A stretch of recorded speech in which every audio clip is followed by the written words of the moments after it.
નમસ્કાર, આપ જોઈ રહ્યા છો પ્લેગ્રાઉન્ડ ધ સ્પોર્ટ્સ શો ને હું છું જય શર્મા. દુલીપ ટ્રોફી સેમીફાઇનલ અત્યારે રમાઈ રહી છે ત્યારે વધુ એક શ્રેણી ટૂંક સમયમાં રમવામાં આવશે અને શ્રેણી રમવા માટે ઓસ્ટ્રેલિયાની ટીમ ભારત આવવાની છે, જેમાં આપણને આપના પ્લેયર્સ જોવા મળશે રમતા, કેમ કે હાલ દુલીપ ટ્રોફીમાં પણ તેઓ રમી રહ્યા છે અને તેની સાથે બીજી શ્રેણી પણ એ પ્લેયર્સો આપણને જોવા મળશે. ત્યારે શું સ્થિતિ છે દુલીપ ટ્રોફીની, અત્યારે રમાઈ રહેલી મેચની અને આવનારી મેચો વિશે ચર્ચા કરીશું. અને આ ચર્ચા કરવા માટે આપણી સાથે સ્ટુડિયોમાં ઉપસ્થિત છે સ્પોર્ટ્સ એક્સપર્ટ અશોક મિસ્ત્રી. અશોકભાઈ, આપનું સ્વાગત છે. Thank you so much. અશોકભાઈ, આપણે ચર્ચાની શરૂઆત કરીએ તે પહેલા જોઈએ એક ખાસ રિપોર્ટ. દુલીપ ટ્રોફી સેમીફાઇનલ અત્યારે રમાઈ રહી છે ત્યારે વધુ એક શ્રેણી આવી રહી છે. ઓસ્ટ્રેલિયાની એની ટીમ ભારતના પ્રવાસે આવશે અને 2-3 દિવસીય મેચો અને 3 વન ડે મેચો રમશે, જે માટેની ભારતીય એ ટીમની જાહેરાત કરી દેવામાં આવી છે, જેમાં મોટાભાગના ખેલાડીઓ દુલીપ ટ્રોફીમાં રમી રહેલ ભારતીય ખેલાડીઓનો સમાવેશ કરવામાં આવ્યો છે. કેપ્ટનશીપ શ્રેયસ આયરને આપવામાં આવી છે. હાલ તે શાર્દુલ ઠાકુરની વેસ્ટ ઝોનની ટીમમાં એક ખેલાડી તરીકે રમી રહ્યા છે. વાઇસ કેપ્ટન તરીકે ધ્રુવ જુરેલને જવાબદારી આપવામાં આવી છે તથા KL રાહુલ અને સિરાજ બીજી મેચથી જોડાશે. તો ઇન્ડિયા એની ટીમમાં અભ્યુમન, ઈશ્વરન, એન જગદીશન, સાઈ સુદર્શન, પડિક્કલ, નીતિશ રેડ્ડી, પ્રસિદ્ધ કૃષ્ણ, ખલીલ અહેમદ અને યશ ઠાકુર જેવા ખેલાડીઓનો સમાવેશ કરાયો છે. ઓસ્ટ્રેલિયા એની ટીમ સાથે ઇન્ડિયા એની ટીમ 2-4 દિવસીય મેચો રમશે અને ત્યારબાદ 3 વન ડે રમાશે, જેની ટીમ આગામી દિવસોમાં જાહેર કરાશે. તો પ્રથમ 2 મલ્ટી ડે મેચો લખનૌમાં રમાશે, જ્યારે 3 વન ડેની શ્રેણી કાનપુરમાં રમાશે.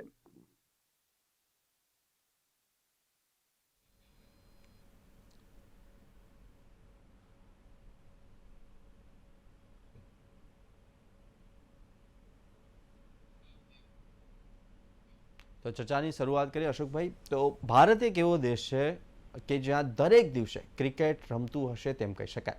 તાજેતરમાં જ ભારતે ઇંગ્લેન્ડનો પ્રવાસ કર્યો અને અત્યારે ખેલાડીઓ દુલીપ ટ્રોફી રમી રહ્યા છે અને હવે આ જ મહિનામાં વધુ એક શ્રેણી પણ આવી રહી છે, જેમાં ઇન્ડિયા એની ટીમમાં ખેલાડીઓ જોવા મળી શકે છે. કેટલું સાચું કહેવાય? નહીં, વાત તો બહુ સાચી છે, કારણ કે ભારતમાં 365 ડેઝ ક્રિકેટ રમાય છે એમ કહીએ તો નવાઈ નહીં લાગે. એક યા બીજા દેશો અહીંયા આવે છે અથવા તો આપણે ત્યાં જતા હોઈએ એ તો છે જ, અને સાથે સાથે ડોમેસ્ટિક જે ક્રિકેટ છે એ પણ એટલું જ ઇન્ટેન્સિવલી રમાય છે. ખાસ કરીને આ શબ્દ બહુ અગત્યનો છે કે ઇન્ટેન્સિવલી રમાય છે, એટલે કે એનું મહત્ત્વ એ નેશનલ ટીમમાં આવવા માટે અથવા તો ઇન્ટરનેશનલ ક્રિકેટ રમવા માટે ખૂબ છે. એના કારણે આ તમામ જે ક્રિકેટની શ્રેણીઓ છે એનું મહત્ત્વ વધતું જાય. દ્વિપક્ષીય શ્રેણી આપણે હમણાં ભારત અને ઇંગ્લેન્ડ વચ્ચે શ્રેણી જોઈ, ત્યાર પછી ડોમેસ્ટિક ક્રિકેટ રમાયું, દુલીપ ટ્રોફીની મેચો શરૂ થઈ, એમાં આપણે ઘણા બધા ખેલાડીઓને જોયા. હવે ઓસ્ટ્રેલિયા ભારત આવી રહ્યું છે, એની સામે ઓસ્ટ્રેલિયા એની ટીમ આવશે, એની સામે ઇન્ડિયા એ ભારત એની ટીમ રમશે, અને એમાં પણ લગભગ મોટાભાગના ખેલાડીઓ એવા છે કે જેમને આગળ ઉપર તક મળી છે, પણ એ તકનો પૂરો ફાયદો ઉઠાવી શક્યા નથી, એવા ખેલાડીઓ કરશે. આ પછી એટલે ફરી પાછી 1-2 ટૂર આવશે, પછી IPL આવશે, એટલે તમે જુઓ તો લગભગ દરેક મહિનામાં કોઈકનો કોઈક ક્રિકેટ તો હોય છે. વિમેન્સ ક્રિકેટ લઈ લો તમે, મેન્સ ક્રિકેટ લઈ લો તમે, ડોમેસ્ટિક ક્રિકેટ લઈ લો, ટુરિંગ લઈ લો, IPL લઈ લો, તો આ દરેક પ્રકારનું ક્રિકેટ એ ભારતમાં રમાય છે. કારણ એવું અને બહુ સીધું છે. સૌથી વધારે લોકપ્રિય રમત તરીકે અત્યારે ક્રિકેટ તમામ લોકો જોવે છે, ચાહે છે, અને એની પાછળ એનો ક્રેઝ છે. આટલો ક્રેઝ ફૂટબોલમાં નથી, આટલો ક્રેઝ હોકીમાં નથી, બાકી બધી રમતો પ્રેક્ષકો વિનાની રહી જાય છે, અને આ પર્ટિક્યુલર રમતે તમામ પ્રેક્ષકોને લઈ આવે છે. કારણો ઘણા છે, જે સારી રીતે આયોજન છે, ત્યાર પછી જે રીતે રોમાંચક ક્રિકેટ હોવું જોઈએ એ પ્રકારનું ક્રિકેટ છે, T20નું ક્રિકેટ પણ છે, વન ડેનું ક્રિકેટ પણ છે, 4 દિવસનું ક્રિકેટ પણ છે, દુલીપ ટ્રોફીની મેચો પણ છે, રણજી ટ્રોફીની મેચો પણ છે, ટેસ્ટ મેચો પણ છે. તો આ દરેક પ્રકારના ક્રિકેટને જોવા માટે ભારતના જે પ્રેક્ષકો છે અથવા તો ક્રિકેટને ચાહવા છે તો તૈયાર જ હોય છે. એ લોકોએ જે ટેસ્ટ મેચની શ્રેણી છે એ બી એટલી મજબૂત રીતે માણી, જેમ આપણે જાણીએ છીએ કે જે ભારત અને ઇંગ્લેન્ડ વચ્ચેની શ્રેણી જે રોમાંચક રીતે રમાઈ, નવી ટીમ આવી, જૂના ખેલાડીઓ ગયા, તો કોણ ખેલાડી જાય છે, કોણ આવે છે, કોણ કેવું પ્રદર્શન કરે છે, કોણ કેટલામાં છે, કોણ કઈ ટીમમાં રમી શકે છે, કેમ નથી રમાડવામાં, એની ચર્ચા સોશિયલ મીડિયા ઉપર થાય કે આને પડતો કેમ મૂક્યો, આને કેમ લેવામાં આવ્યો, આ કેમ નથી રમતો. તો ક્યાંક ને ક્યાંક એટલું બધું લોકોનું ઇન્વોલ્વમેન્ટ એ ક્રિકેટમાં છે ભારતની અંદર કે જેથી કરીને તમામ ફોર્મેટનું ક્રિકેટ અહીંયા રમાય છે. What you say is very correct કે 365 ડેઝ અહીંયા ક્રિકેટ રમાય છે અને એક જેને કહેવાય ને કે ક્રેઝ લોકોમાં છે. બાળક નાનું ભલે આપણે ઘણો બધો પ્રચાર પ્રસાર તો ચોક્કસ કરીએ છીએ બીજી રમતોમાં, પણ એને પ્રેક્ષકો નહીં મળવાનું કારણ અથવા તો બીજી રમતો એક્સેપ્ટ નહીં કરવાનું કારણ એ ક્યાંક ને ક્યાંક ક્રિકેટની લોકપ્રિયતા એવું કહેવું પડે. જી અશોકભાઈ, જે રીતના આપે કહ્યું કે 365 ડેઝ ઇન્ડિયાની અંદર ક્રિકેટ રમાતી જ રહે છે અને કોઈક ના કોઈક સિરીઝ કે પછી કોઈક ના કોઈક ટેસ્ટ કે T20 વર્લ્ડ કપ કંઈક ના કંઈક ચાલતું જ રહેતું હશે. 365 ડેઝ આપણે ક્રિકેટ જોવા મળશે. તો ઇન્ડિયા એ આપે કહ્યું તો ઇન્ડિયા એની શ્રેણીનું ભારતીય ક્રિકેટમાં કેટલું મહત્વ છે અને શું આ શ્રેણીના પરફોર્મન્સથી તમારી ટેસ્ટ મેચની ટીમ છે તે મળવાની તકોમાં સુધાર થાય તેમ કહી શકાય? બહુ સાચી વાત છે, કારણ કે અત્યારે એવું જોવા મળી રહ્યું છે કે ભાઈ IPLના રસ્તેથી ટેસ્ટ મેચમાં પ્રવેશ મેળવનાર ખેલાડીઓ વધતા જાય છે. તે વખતે આ પ્રકારનું ક્રિકેટ એટલે કે મલ્ટી ડેઝ ટુર્નામેન્ટ, આ મલ્ટી ડેઝ જે શરૂ થવાની છે, તો 2 મેચો રમવાની છે આપણે ઇન્ડિયા અને ઓસ્ટ્રેલિયા વચ્ચે, એમાં ક્યાંક ને ક્યાંક આ ખ્યાલ રાખવામાં આવે છે કે ભાઈ મલ્ટી ડે ક્રિકેટ છે એટલે કે તમારી પાસે ધૈર્ય હોય, તમારી પાસે ટેમ્પરામેન્ટ હોય, તમારી પાસે લાંબા સમય સુધી મેદાન ઉપર ટકી રહેવાની ક્ષમતા હોય, તો આ પરિસ્થિતિઓમાં તમે આ પ્રકારનું ક્રિકેટ રમી શકો. બીજું, T20 અને વન ડે માટે ઘણી બધી શ્રેણીઓ છે. IPL આવે એટલે T20 તમારે પૂરી પ્રેક્ટિસ થઈ જાય, પૂરા ખેલાડીઓ ચાર્જ થઈ જાય, બધું બરાબર. ટેસ્ટ મેચોના ખેલાડીઓને ટેસ્ટ મેચ રમવા માટેની પ્રેક્ટિસ કેવી રીતે મળે? તો એના માટે દુલીપ ટ્રોફી એક જે ટુર્નામેન્ટ રમાય છે ડોમેસ્ટિક, કે ભાઈ દુલીપ ટ્રોફીમાં તમામ ઝોન્સની અંદરથી ખેલાડીઓ એ લોકો રમે છે અને ક્યાંક ને ક્યાંક એ લોકો પરફોર્મ કરીને ત્યાંથી ટેસ્ટ મેચમાં જઈ શકે છે. પહેલું છે રણજી ટ્રોફીમાં તમે સારું પ્રદર્શન કરો, ત્યાર પછી ઝોનલ ટીમમાં રમો, પહેલાં સ્ટેટમાં રમો, પછી ઝોનલમાં રમો, પછી તમે નેશનલમાં જઈ શકો. તો આ એક રસ્તો છે અને એની અંદર ક્યાંક તમે કહ્યું એ પ્રમાણે કેમ શા માટે આવું કહી શકાય? કારણ કે મોટાભાગના જે ખેલાડીઓ છે જે હમણાં ઇંગ્લેન્ડની સામે રમી આવ્યા છે એ ખેલાડીઓનો સમાવેશ કરવામાં આવ્યો છે. ઓકે, ટોપ ક્લાસ જે 2-4 ખેલાડીઓ કદાચ ના રમતા હોય એવું બને, પણ ક્યાંક ને ક્યાંક એમનો સમાવેશ આમાં કરવામાં આવ્યો છે. એનું કારણ એ જ છે કે ઇન્ડિયા એ અને ઓસ્ટ્રેલિયા એની સિરીઝને એ દરજ્જો મળે, એ સ્ટેટસ મળે. કારણ કે જો તમે એકદમ જુનિયર ખેલાડીઓથી આ પ્રકારની જો ટુર્નામેન્ટ્સ રમાડો છો તો એમાં તમને એટલો જેને કહેવાય ને કે પ્રતિસાદ મળતો નથી. You are not able to get the players at the right time. પણ તમે એનું વેટેજ આપો, તમે આ ટુર્નામેન્ટનું વેટેજ એટલા માટે વધી જાય છે, આ 2 મેચોનું વેટેજ એટલા માટે વધી જાય કારણ કે બધા ટેસ્ટ મેચ રમીને આવેલા ખેલાડીઓ પણ એમાં સામેલ કરવામાં આવ્યા છે. So this is very important કે તમે કહ્યું કે ભાઈ આમાંથી હા ચોક્કસપણે તમે ધ્યાનમાં રહો છો. જેમ કે ઇન્ડિયા એના કેપ્ટન તરીકે શ્રેયસ આયરને બનાવવામાં આવ્યા. શ્રેયસ આયરને ઘણી બધી તકલીફો રિસન્ટ પાસ્ટની અંદર 2024માં છેલ્લી ટેસ્ટ મેચ રમ્યા ત્યાર પછી ઘણી તકલીફો હતી. ટેસ્ટ મેચની ટીમમાં સમાવેશ નહોતો, પરફોર્મન્સ સારો હતો, બધું જ થતું હતું, but he was not been able to be there in the team. એના માટે કારણો પણ આપવામાં આવ્યા કે ભાઈ પેક છે, બધું જગ્યા નથી. એ જ ખેલાડીઓ કે જે ત્યાં આગળ નથી લેવાયા અથવા તો જેના મનોબળ ઉપર થોડી ઘણી અસર થઈ હોય એમને આ એની સમકક્ષ ક્રિકેટ રમી રહ્યા છે એનો ભાવ ઊભો કરે છે. So this is very important કે તમે એ ખેલાડીને અહીંયા કેપ્ટન બનાવીને વેટેજ આપો છો અને કહો છો કે look, there is nothing wrong with your technique, there is nothing wrong with you, but અત્યારે જે પરિસ્થિતિ છે એમાં તમારા માટે જગ્યા નથી બનતી, બટ આ અહીંયા આગળ તમે કેપ્ટન તરીકે પરફોર્મ કરો.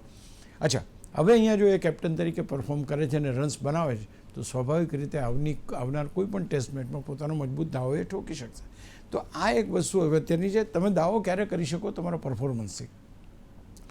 શ્રેયસ આયરે પરફોર્મન્સ આપ્યું છે, પણ ટેસ્ટ મેચની વાત કરો તો એમાં એને એટલું તક મળી નથી. તો ક્યાંક ને ક્યાંક આ પ્રકારના ક્રિકેટથી બંને ઇનિંગમાં રમવાનું હોય, તમે તમારી બેટિંગની સ્કિલ બતાવો, તમે આ ફોર્મેટમાં એટલે કે ટેસ્ટ ફોર્મેટમાં સારું રમી શકો છો કે નહીં એ બતાવો, તો હું માનું છું કે આ બધા માટે એક સારો અવસર છે. અને એટલા માટે એટ પાર વિથ ટેસ્ટ મેચ આ પર્ટિક્યુલર મેચોને બનાવવામાં આવે છે. અને ઘણીવાર એવું બને છે, અત્યારના જે ખેલાડીઓ છે લગભગ 7-8 ખેલાડીઓ હોય છે કે જે ગયા વખતે પણ રમી આવ્યા છે અને આ વખતે પણ રમી રહ્યા છે અને એમાંથી ઘણા ટેસ્ટ પણ રમી છે. What you say is correct કે આ જે પર્ટિક્યુલર રમતો છે કે જે મલ્ટી ડેઝ છે, એક કરતાં વધારે દિવસો રમાતા ક્રિકેટની અંદર જ્યારે ખેલાડીઓની જરૂર પડે ત્યારે રણજી ટ્રોફી, ત્યાર પછી આ પર્ટિક્યુલર દુલીપ ટ્રોફી અથવા તો ઇન્ડિયા એમાં તમારો પરફોર્મન્સ કેવો છે એને ચોક્કસ ધ્યાનમાં રાખવામાં આવે છે.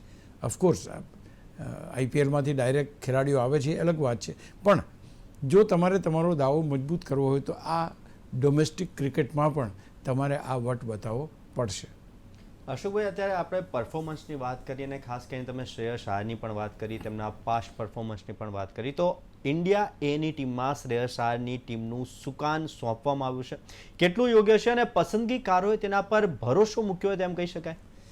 સી, બહુ સાચી વાત છે કે he should not get frustrated, કારણ કે જે રીતે સોશિયલ મીડિયા ઉપર ચાલ્યું, જેની ચર્ચા કરવામાં, જે કોઈ આવે એ બધા પોતપોતાનો મત વ્યક્ત કરે, આને કેમ પડતો મૂક્યો, આને કેમ ના લીધો. પોસિબલ કારણો કંઈ પણ હોય અથવા તો જે કારણો એમણે આપ્યા એ આપણે ગણવા જોઈએ કે અત્યારે એમની જગ્યા નથી બનતી અથવા તો જગ્યા નથી અત્યારે. ક્યાંક ને ક્યાંક શ્રેયસ આયરને એમ ના થવું જોઈએ કે આટલું સારું રમ્યા છતાં પણ BCCI મારી કદર નથી કરતું. એટલા માટે હી has been given the charge of the team. એમણે IPLમાં બહુ સરસ કેપ્ટન તરીકે કામ કર્યું, આપણે બધા જાણીએ છીએ. અહીં આગળ પણ એક સારામાં એક બેટર તરીકે બી સારા છે, રન્સ પણ બનાવે છે, બધું છે. Now he has been given the status of equal match. આ ટેસ્ટ મેચની સમકક્ષ મેચ હું એટલા માટે ગણું છું કે મોટાભાગના ખેલાડીઓ રમી રહ્યા છે, એને લીડ કરવાનો મોકો આપ્યો છે, જેથી કરીને ખેલાડીનું મનોબળ ના તૂટે, એ ફ્રસ્ટ્રેટ ના થાય અને એમ ના લાગે કે મારી સારી રમત હોવા છતાં, હું સારું પરફોર્મ કરતો હોવા છતાં I am not been taken in to the team. કારણ કે ટીમ ગમે તેટલી તમે બનાવો પણ તમે 11 ખેલાડીઓથી વધારે નથી સમાવી શકવાના. એટલે 11 ખેલાડીઓ જ્યાં સુધી મજબૂત રમી રહ્યા હોય ત્યાં સુધી બીજા મજબૂત ખેલાડીને અંદર આવવા માટે તકલીફ પડે જ. ઘણા નસીબદાર ખેલાડીઓ હોય છે કે નાની ઉંમરમાં એમને રમવાનું મળી જાય. ઘણા એવા નસીબદારો છે કે ગયા હોય છે અને એક ખેલાડી હતા 1983નો વર્લ્ડ કપ રમ્યા, આખો વર્લ્ડ કપ પતી ગયો, એક પણ મેચ ના રમ્યા અને ત્યાર પછી રિટાયર બી થઈ ગયા. એટલે આવું પણ બને છે. તો ક્યાંક ને ક્યાંક આ જે પરિસ્થિતિ છે એમાં ક્યાંક ખેલાડીનું મનોબળ યથાવત રહે અને એને લીડ કરવાનો પણ ચાન્સ મળે. I think BCCI has taken care of it and it's very important. See, એક વસ્તુ ચોક્કસ છે કે તકો તમને 500-600 નહીં મળે. You have to prove yourself within 1 or 2 matches whatever you have been given the charge. એ તમે વ્હાઇટ બોલ ક્રિકેટ સારું રમો છો તો રેડ બોલ ક્રિકેટ સારું રમો છો એવું પુરવાર તો કરવું પડશે તમારે. અને એના માટે તમને કેપ્ટન પણ એ કરવામાં આવે છે. એટલે કે તમે આખી ટીમનું સુકાન પણ સંભાળો કે જે ટીમની અંદર ઘણા એવા ખેલાડીઓ છે કે જે ટેસ્ટ મેચ રમીને આવેલા છે. I think it is a trust BCCI એની ઉપર મૂક્યો છે અને કદાચ એ બી બને કે બહુ હોબાળો થયો છે કે કેમ આને લીધો નથી, તો આને એક તક આપીએ આપણે અને ત્યાર પછી એને જોવામાં આવે, ચકાસવામાં આવે અને ટીમમાં તક મળે તો એને લેવામાં પણ આવે. અશોકભાઈ, દુલીપ ટ્રોફી ચાલી રહી છે, ઓસ્ટ્રેલિયા સાથેની શ્રેણી પણ રમાવવામાં આવશે ટૂંક સમયમાં. તો ભારતે માત્ર હાલ તો ઇન્ડિયા એ માટેની મલ્ટી ડે મેચ ટીમ જાહેર કરી છે, તો શું વન ડેની શ્રેણી માટે ફરી ટીમ જાહેર કરવામાં આવશે? હા, ડેફિનેટ વાત છે, કારણ કે there are different formats for all this things એટલે ટેસ્ટ મેચની ટીમ અત્યારે ઇન્ડિયા એની સામે મલ્ટી ડેની ટીમ જાહેર કરવામાં આવી છે કે જેમાં એવા ખેલાડીઓને તક આપવામાં આવી છે કે જે ટેસ્ટ મેચના ફોર્મેટની અંદર ભારત એમને તૈયાર કરવા માગે છે. આ એ ખેલાડીઓ છે કે ભવિષ્યની ભારતીય ટીમમાં ટેસ્ટ મેચમાં સ્થાન પામે. એટલે આ ખેલાડીઓને આપણે એ નહીં કે ધારો કે શ્રેયસ આયર છે, અભિમન્યુ ઈશ્વરન છે કે ત્યાર પછી N જગદીશન છે, હમણાં 197 રન એણે માર્યા, સાંઈ સુદર્શન છે, ધ્રુવ જુરેલ છે, આ બધા જ ખેલાડીઓને આપણે જોઈ ચૂક્યા છે, ટેસ્ટ મેચમાં પણ જોઈ ચૂક્યા છે. પણ ક્યાંક ને ક્યાંક દેવદત્ત પડીકલ છે કે એમને પૂરતી તકો મળી નથી, એમને ફરી એકવાર અહીંયા ચાન્સ આપવામાં આવ્યો છે કે આ મલ્ટી ડે ટુર્નામેન્ટમાં તમે રમો અને આગળ વધો. જે સાંઈ સુદર્શન છે, અભિમન્યુ ઈશ્વરન છે, આ બધા ગયા ખરા પણ રમી ના શક્યા અથવા તો ટીમમાં લેવામાં ના આવ્યા, તો એ બધાને એક ચાન્સ છે કે પરફોર્મ કરો. તમે ત્યાં નથી રમ્યા, અહીંયા તમને બીજી તક આપવામાં આવી છે એટલે રમો.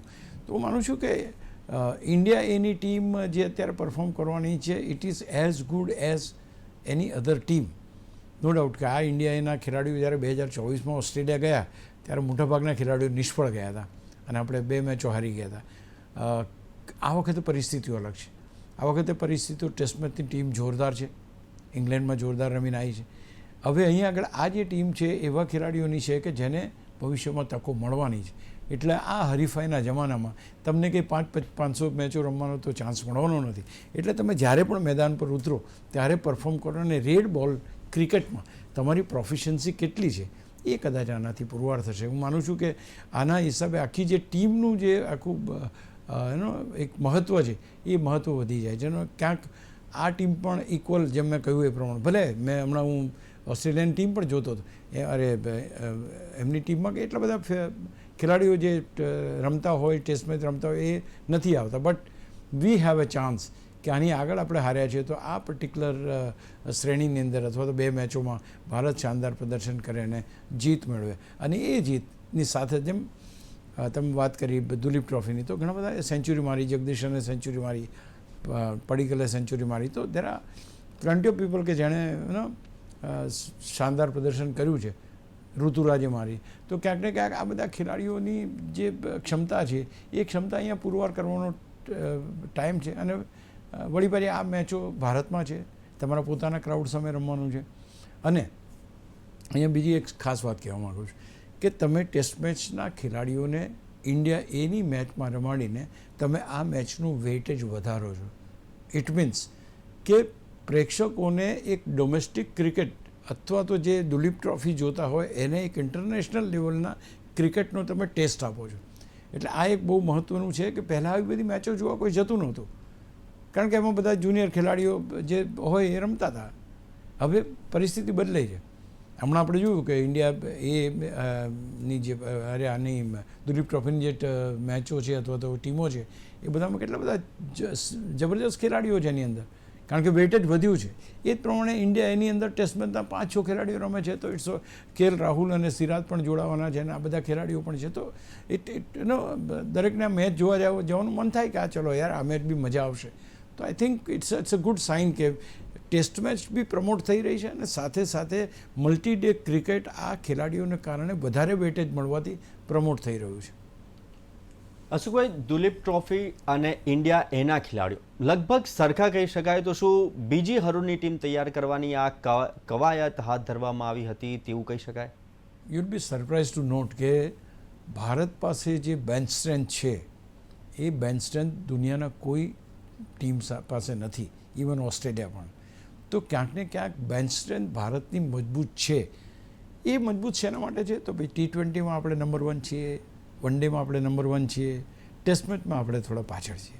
તો હવે ક્યાંક ને ક્યાંક ટેસ્ટ મેચ માટે પણ તમારે કોઈ પણ સંજોગોમાં બેન્ચ સ્ટ્રેન્થ વધારવી પડશે. તમારી પાસે ચેતેશ્વર પુજારા નથી, તમારી પાસે રોહિત શર્મા નથી, વિરાટ કોહલી નથી, આ બધા દિગ્ગજો, રાણે નથી, આ બધા દિગ્ગજો ધીમે ધીમે જઈ રહ્યા છે. તો જ્યારે તમે આ બધા દિગ્ગજો હતા ત્યારે નંબર 1 ટીમ હતી ભારતની અને અત્યારે 3જો નંબર કેમ છે? તો ક્યાંક ને ક્યાંક એ ફરીવાર હરોળમાં રાખવા માટે તમારી પાસે, જેમ આ વખતે બહુ સારો પ્રયોગ કર્યો, મારી દૃષ્ટિએ પ્રયોગ જ હું કહું છું કે જસપ્રીત બુમરાહને અમુક જ મેચમાં રમાડ્યા અને અમુક મેચમાં ના રમાડ્યા. ઇટ મીન્સ કે તમે એના વગર રમતા થઈ ગયા અથવા તો રમી શકો છો, એ ક્યાંક ને ક્યાંક પુરવાર થયું. એટલે અહીંયા બહુ મહત્ત્વની વસ્તુ બને છે કે એનાથી શું થશે કે તમે એક જ ખેલાડી ઉપર 5-5 ટેસ્ટ મેચ રમવાની કે એક જ બોલર ઉપર 5-5 ટેસ્ટ મેચ, એ તમે ક્યાંક ને ક્યાંક આ ભાર હળવો થશે. આ તમે જે નવી કવાયત આપણે જે ટીમોમાં સારા પ્રદર્શન કરનાર ખેલાડીને જો 5 મેચોની સિરીઝો એમાં કદાચ 1 કે 2 મેચોની અંદર તક મળે તો I think the cricket will go wider. તમે કહ્યું બિલકુલ સાચું છે. બેન્ચ સ્ટ્રેન્થ વધારવાનો જ એક પ્રયાસ છે. આ બેન્ચ સ્ટ્રેન્થ વધારવાનો પ્રયાસ દુલીપ ટ્રોફીમાંથી પણ થશે. દુલીપ ટ્રોફીમાં તમે તમારા પોતાના ખેલાડીઓ સામે રમો છો, પણ એ ખેલાડીઓ કે જે ઇન્ટરનેશનલ ક્રિકેટમાં ધાક જમાઈ રહ્યા છે. તો અહીંયા આગળ તમને એક તક મળે છે કે તમારા પોતાના ખેલાડીઓને તમે કેવી રીતના હેન્ડલ કરો છો. અને અહીંયા આગળ તમને મળે છે કે ભાઈ ઓસ્ટ્રેલિયા અથવા તો આગામી કેવી રીતના એ લોકો એમની ટીમ કેવી હશે એવા ખેલાડીઓ સાથે તમે રમો. ભારતની બેન્ચ સ્ટ્રેન્થ બાકીની બે ફોર્મેટ કરતાં ટેસ્ટ મેચમાં ઓછી છે એમ કહેવું પડે. આજે ઈશ્વરન જે છે, ઈશ્વરને રણજી ટ્રોફીમાં બહુ રન્સ બનાવ્યા પણ એને ટેસ્ટ મેચમાં તક ના મળી. તો આ જે વસ્તુ જોવા મળે છે આપણને એ ક્યાંક ને ક્યાંક પેઇનફુલ છે કે ભાઈ ડોમેસ્ટિક ક્રિકેટમાં સારું પ્રદર્શન કરેલા ખેલાડીને ટેસ્ટ મેચમાં કેમ સ્થાન નથી મળતું. તો આ જે બધી ઘટના છે એના કારણે થોડોક બેકફૂટ ઉપર જાય. પણ જો તમે બેન્ચ સ્ટ્રેન્થ તૈયાર કરીને રાખી હોય કે ભાઈ 11 ખેલાડીઓ રમે છે, બીજા 11 આ તૈયાર છે, તો હું માનું છું કે ક્યારે પણ કોઈ પણ ખેલાડીને કોઈ પણ કારણસર રિપ્લેસ કરવાની જરૂર પડે તો you will be able two do that. I think this is the best way of keeping everybody intact. અહીંયા સૌથી મહત્ત્વની વાત એ છે કે કોઈને કાટ નથી લાગતો, બધા રમતા જ રહે છે. શ્રેયસ અય્યર આવ્યા, ચલો રમો. અભિમન્યુ ઈશ્વરન ત્યાં નથી રમ્યા, અહીંયા આગળ રમો તમે. સુદર્શન ત્યાં એટલો સફળ નથી થયો, ચલો ફરી અહીંયા રમો. તો I think it is a continuation of efforts. અને એ એફર્ટ્સ બીસીસીઆઈ એટલે કરે છે કે સારા ખેલાડીઓ તૈયાર થાય, અને સારા ખેલાડીઓ તૈયાર થાય તો ઓટોમેટિક જે બેન્ચ સ્ટ્રેન્થ આપણે શોધી રહ્યા છે ટેસ્ટ મેચની એ તૈયાર થઈ જાય. ભલે 5માંથી 2 મેચમાં ચાન્સ મળે, પણ કોઈ નવા ખેલાડીને ચાન્સ મળે, તક મળે, I think we will be able to grow much better way. Ashokbhai, હાલ દુલીપ ટ્રોફી ચાલી રહી છે, સેમિફાઇનલ્સ રમાઈ રહી છે. બીજી તરફ હવે ટૂંક સમયમાં ઓસ્ટ્રેલિયા સામે એક શ્રેણી ચાલુ થવાની છે, એટલે કે ક્રિકેટ એક બાદ એક નવી સિરીઝો ચાલુ થઈ જ રહી છે. સાથે પરફોર્મન્સ લેવલ ઉપર ધ્યાન આપવામાં આવી રહ્યું છે, ટીમો બનાવવામાં આવી રહી છે. અશોકભાઈ, આપ અમારી સાથે ચર્ચા કરવા માટે જોડાયા આ મુદ્દે, તે બદલ ખૂબ ખૂબ આભાર. Thank you so much. તો આ હતી પ્લેગ્રાઉન્ડ ધ સ્પોર્ટ્સ ડેમાં આજની ચર્ચા. આવી જ રીતના દરેક સ્પોર્ટ્સ ઇવેન્ટ્સના પ્રિવ્યૂ, રિવ્યૂ, એનાલિસિસ અને ડિસ્કશન માટે જોતા રહો પ્લેગ્રાઉન્ડ ધ સ્પોર્ટ્સ શો. નમસ્કાર.